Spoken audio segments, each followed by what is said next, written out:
Hey y'all, welcome to my channel. So today we're going to be talking about Players. It just came out on Netflix yesterday, which was Valentine's Day, and I watched it just getting around to recording it. But I really liked it so far. Like I said, it came out yesterday on Netflix, and also honestly, the reason why I went to watch it was because of who I saw in it, which is Gina Rodriguez, who played Jane in Jane the Virgin, and I just got done watching that like a few weeks ago, rewatching it. It also had Damian Wayne Jr. and Wayne's brother. Love me some Wayne's brothers. Anything that they're in, it's automatically good in my eyes. Also, Tom Ellis, who played Lucifer in the TV show Lucifer. Love that show, one of my favorite shows. And like I said, I rewatched that one like a few months back, and so good.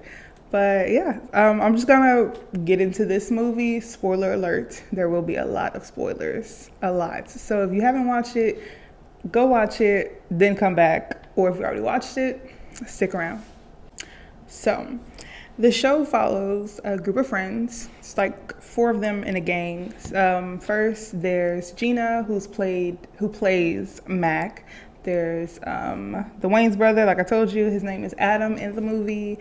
And there's these two other dudes. One of them name is Sam, and the other one they call him Little. The last two dudes are brothers. So basically what they do is they run plays on people to get like hookups and one night stands. And apparently they're really good at it. The ringleader seems to be Mac because she's like the mastermind behind all the plays. And apparently they've been doing it for about 14 years. So yeah, they've been busy. But like I said, Max seems to be the leader of the whole shebang, so they really look to her when it comes to like what plays they want to do for certain people in certain environments when they meet certain people. The thing that really drives the show is when Max sees the dude that played Lucifer, Tom. His name is Nick on the movie, and yeah, I guess it was like lust at first sight. It's definitely not love. It was definitely lust at first sight. He was looking good, so she was like, yeah, yeah. So they find out where he's gonna be that night, and Mac, being the player that she is, she run a little game and they hook up. It's all good. Next thing you know, she's like, I'm tired of it. I'm tired of playing games. I'm getting older. I want something more real, more adult. So Mac talks to Adam. By the way, Mac and Adam, they're like very, very close. And I'm not gonna lie, I called this from the very beginning just because of like their characters' chemistry, that they were into each other, especially Adam. It was very, very obvious that dude was in love with her from the very beginning. But that's neither here nor there right now. So Mac is talking to Adam, and she's saying that I want something real.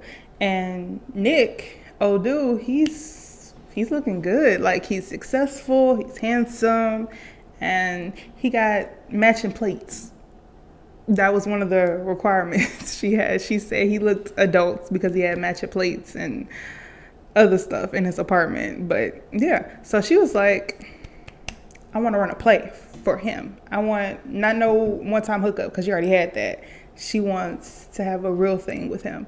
So Adam, bless his heart, being the good friend that he is like, you know what? Let's do it. So the four amigos do some very stalker-ish stuff. Not even borderline stalkerish, very stalkerish. They find his schedule, who he's with, who he's dating, how many dates they've been on, his events, restaurants he likes, how he exercises, and they put all these little plans into place, trying to make it look like chance interactions for Nick and Mac so he can become more interested with her. And it works for a while. Oh, by the way, if I look down every now and then, I have notes. I was taking notes while I was watching it just to make sure I get everything. So, yeah, the whole movie was giving Leverage vibes. I don't know if you've seen the show Leverage. I highly recommend it, but there's like a team of people, grifters, thieves, the mastermind, the tech dude. It's a really great show. You should check it out. But back to this one. Her whole goal with this dude was, like I said, to have something serious. But what she said specifically was to get a drawer, like for her stuff, for when she stays over. I guess that signifies, like it's real, like we're in an actual relationship. So that's, she said her goal was this whole relationship. And in order to like get him interested, they had to do a whole new play because all their old plays are just, just to get people to hook up with them. But this one, like I said, she wanted something real. So she came up with something that she thought would get her the real thing. Now, they bring in this girl, Ashley, who's played by Liza. Love her. I used to watch a lot of her old skits when she was on YouTube and other stuff as well. But yeah, and she really played her part. She became a big part of the group. And also Little, one of the brothers, one of the characters, him and Liza, they like each other. It's very obvious that Little likes Liza is Ashley, by the way. It's very obvious that Little likes Ashley, and Ashley likes Little too, I guess. And they do this whole play in the park where Ashley has to pretend to be drunk, and she was actually hilarious. She did her thing. So that kind of solidified her spot in the group, and the 4 became a 5. Yeah, it was a funny scene, seriously.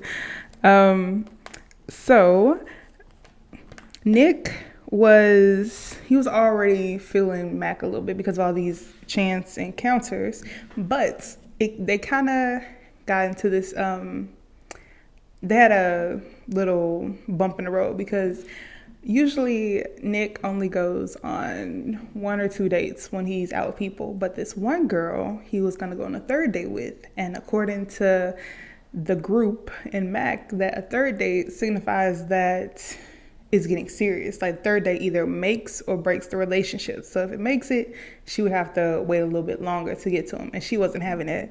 So they had a hookup at the hospital, and the girl that Nick was dating was a doctor. So they basically tricked that girl out of her date, and Mac took her spot. And like I said, she be doing her thing. She knew exactly what she was doing because of all the research that they did, and he liked her, and she got another date. Yeah, so like I said, they knew exactly what they were doing, and they did what they thing. Now, while all of this is going on, Adam, he's hinted that he's seeing someone, right? So when the whole trick date that they did was a success, they all went out bowling to celebrate, and Adam introduced the group to the girl he was seeing. Her name is Claire, and that's a big deal because they have this rule where nobody brings anybody else into the group unless they're serious about them. And apparently Adam has never brought anybody into the group. And at this point, it's very obvious that Mac's a little jealous of Claire. So like I said, I saw it in the beginning. And if you watch it, or if you have watched it, you peeped it too. It's very obvious, very obvious. But yeah, so back to Nick and Mac. They go on a few dates. Everything seems cool. It's progressing. Everything's all good. And he calls her Fun. Apparently, Fun signifies that it's not going in the right direction. So Mac's freaking out a little bit at this point. And so she asks Adam, could they do a double date? Mac and Nick, Claire and Adam. So he agrees, I guess. So it's a double date, and they go to this interesting restaurant, and it's a vibe between Adam and Mac because it's very obvious that they like each other to anybody with eyes. But Nick, he obviously feels some type of way about Adam because, like I said, Mac and Nick, they've been knowing each other for a while. So they have these cute little moments and stuff, and they really bounce off each other very well because Mac almost got caught up in a lie that she told Nick, and Adam, like that. They was at it. They knew exactly what to do. They were playing off each other. It was annoyingly cute. And you could tell that Claire wasn't feeling that either because, like I said, anybody with eyes could see the vibe. Anybody with eyes. So, yeah, it was very weird. And Nick was also a little weird. At this point, it's very obvious that Nick and Mac aren't necessarily the best match, no matter how much Mac wants that to be true. Like, Nick does a lot of these weird things where he doesn't share food because he's afraid it's going to be poison. Like, I don't necessarily like sharing food with people. Like, everybody order, it's like a big thing that everybody order and everybody's picking off of it. I don't necessarily like sharing food, but his reason and the way he explained it was kind of weird. And yeah, it was just a very awkward date, especially when one of the things that they ordered was like this fish. It still had the head and the eyes, and Adam was not feeling that at all. It was just, yeah, the whole date was weird. But the whole time, like I said, Mac and Adam, it was like they were on a date, and the other two people, they were just there, observing the date. That's what it felt like the whole time, truthfully. And Adam, he was visibly uncomfortable when Mac and Nick kissed because he agreed to read her something she wrote for her job.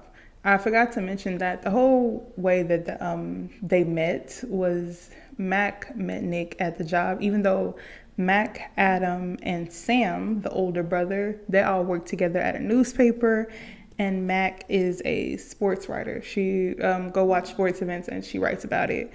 And Mac wanted to write this piece about a baseball park that was very important to her and her family and history and everything.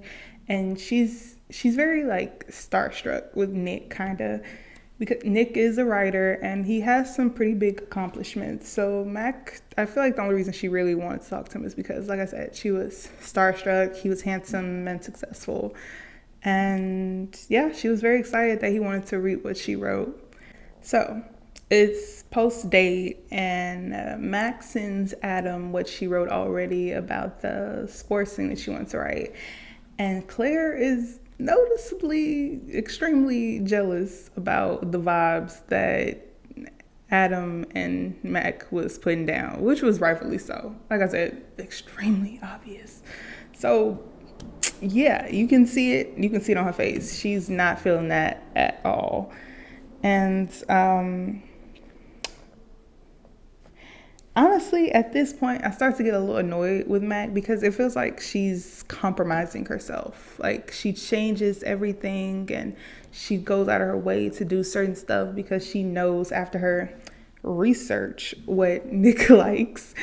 So it feels like she's really compromising who she is the entire time she's with Nick, just to keep him around. Like, she's just pulling on straws just to keep him around. Like, it's cute or whatever. Like, the whole relationship dynamic they got going on, it's a little cute. Like, sometimes it works, but at the same time, it's like he's not really getting to know her. He's getting to know the facade that she put out there to get him to like her. Yeah. At this point, everybody is very much coupled up. You know, Nick is with Mac, Little is with Ashley, because like I said in the beginning, they really liked each other, first sight type of thing. And Adam's with Claire, even though, you know, Claire has her reservations.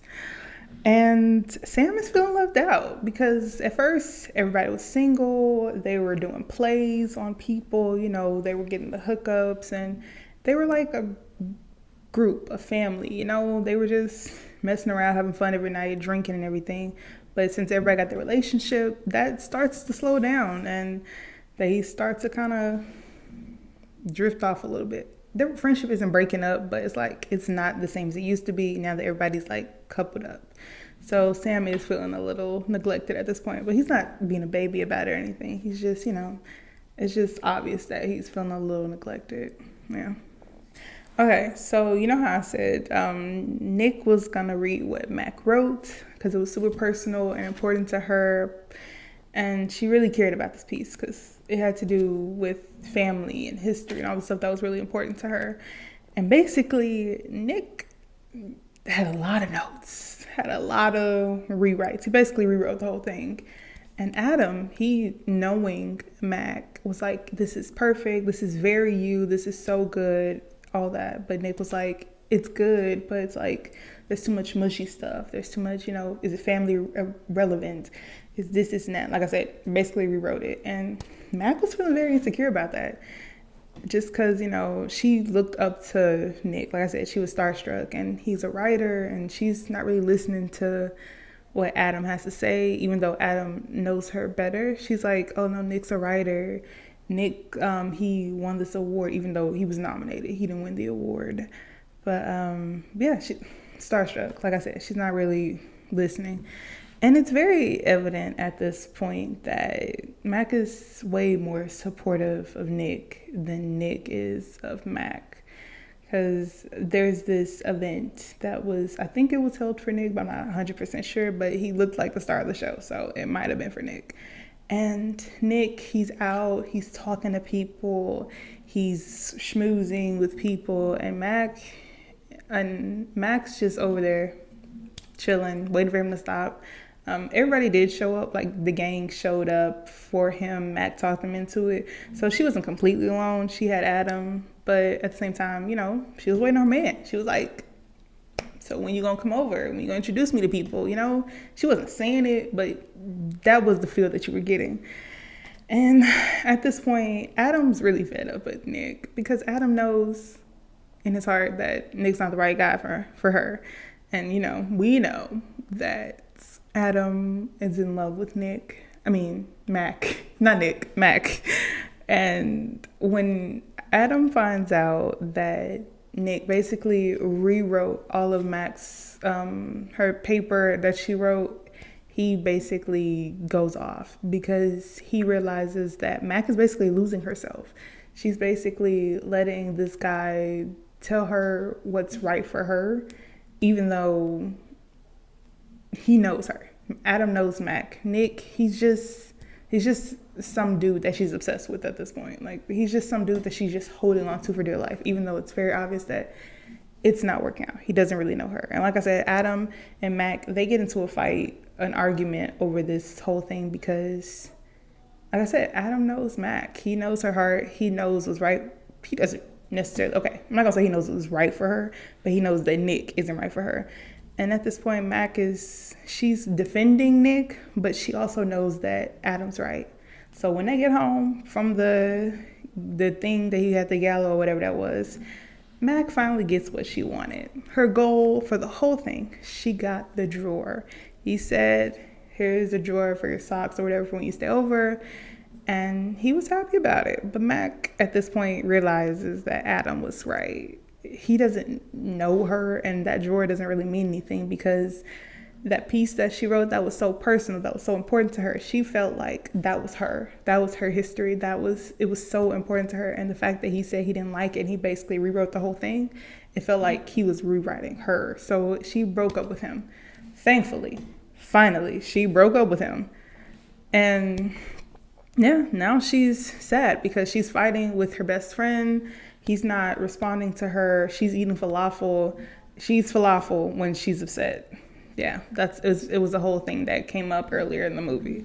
But yeah, she's just really sad about the whole breakup and everything. She basically wasted her time trying to get to know Nick and get him to like her, but he didn't even like her.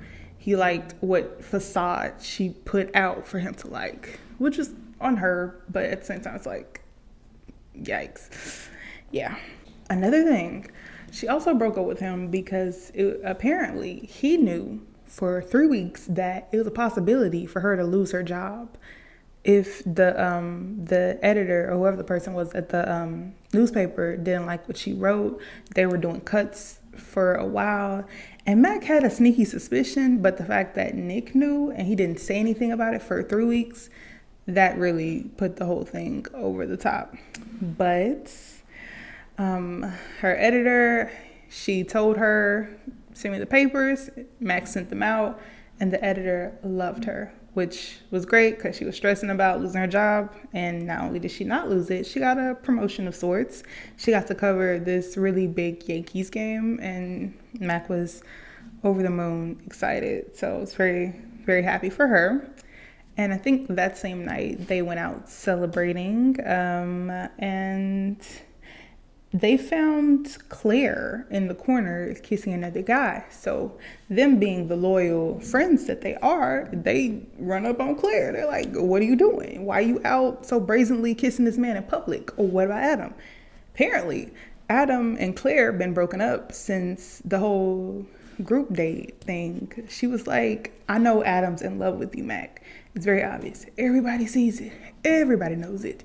And I wasn't trying to deal with that. Rightfully so. I felt bad for Claire because she was a nice girl, you know? She was great. It was just very evident to everybody in their group, everybody around, that Adam was in love with Mac. It was very obvious. So after Mac realized, she was like, oh shoot, maybe I do love Adam too. Apparently they had this thing back in college where they tried it and there was like a miscommunication on both sides. She thought he didn't like her, he thought she didn't like him, so they just kind of cut it and became friends. But it turns out they've been in love with each other for years. Yeah, that old trope. But like I said, it was very obvious to everybody. That was everybody, just everybody. So Mac comes up with this no plan to kind of trick him into going to the baseball stadium.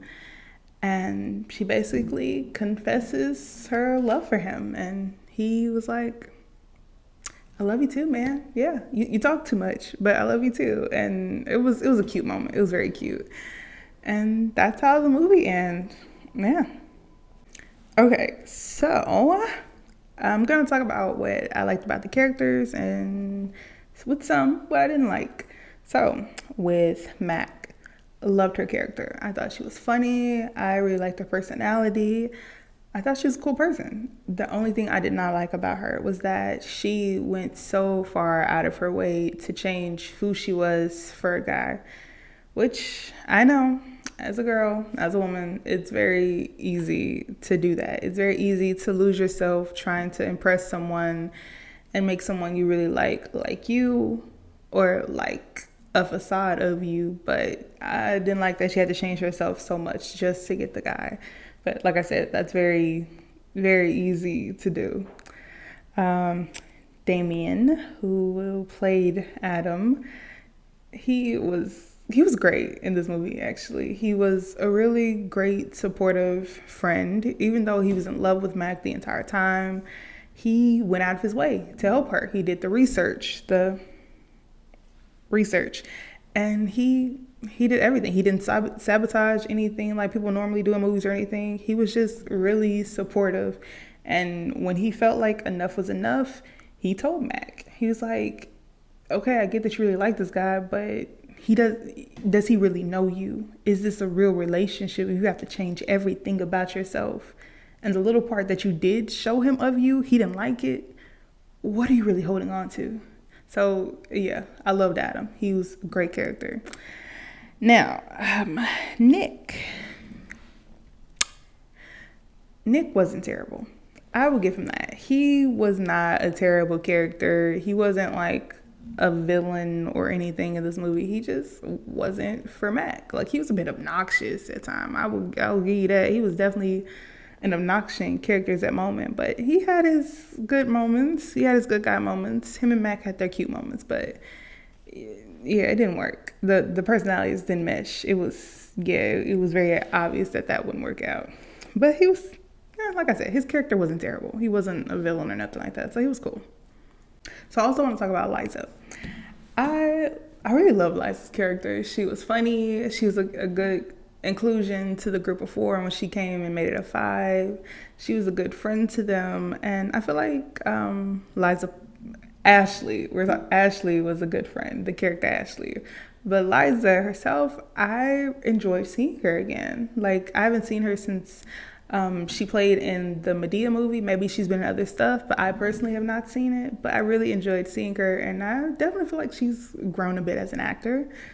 The 2 boys, the brothers, I don't really know them that well. Maybe I've seen them in other things, but I don't really know. But they were cool dudes. They were supportive friends, and they did their thing, you know. They were cool. Not too much to say about that, honestly, but they were cool. So yeah, that was Players. I enjoyed it. I really did. I enjoyed it a little bit more than I thought I would. Like, it's like a regular rom comedy movie. I think that's the category. I'm not sure, but that's how it felt to me. And would I watch it again? Maybe. Not for a while though. Like I'd probably have to wait like a year or so, forget about it, then come back to it like, oh, this is a fun movie. So maybe. Should you watch it? If you like romantic comedies, I highly recommend. It's a cute, feel good movie, the whole friends to lovers thing. It's like it's a cute movie. So if you like stuff like that, definitely give it a try. Like I said, it is on Netflix, and yeah, I hope you guys enjoyed this little, not necessarily commentary, but this video summary, whatever. I will be doing more stuff like this. So if you don't hate my face and what I'm doing, please like, comment, share, all the good stuff or whatever, and I'll see you in the next one.